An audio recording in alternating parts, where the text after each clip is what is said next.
Now, how can we do this at a distance? That's a great question. And I want to say that people have been doing distance healing for a long time. There's modalities out there that's all they do is distance healing.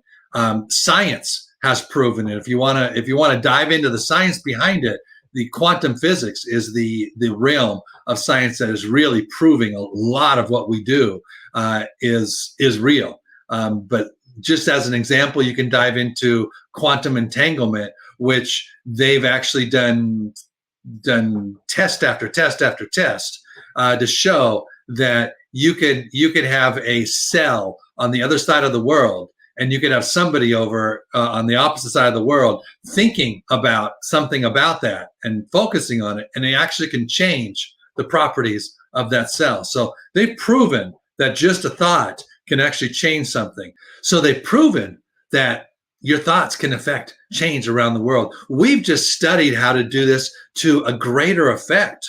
We've learned how to connect to somebody. So we were able to connect to you in many different ways. So we can do that by a picture. We can do that by your name. We can do that by your name and your birthday, just to make sure, and your address. So that's why we ask for a little bit of information from you in the intake form, putting your picture in and telling us your name and your address and your birthday. So anything that becomes, identifiable for us. But once we connect to you, once we have just enough information to connect, then it's easy for me to energetically connect to you at any time in the future when I'm focusing on you, whether it's private or whether it's in group.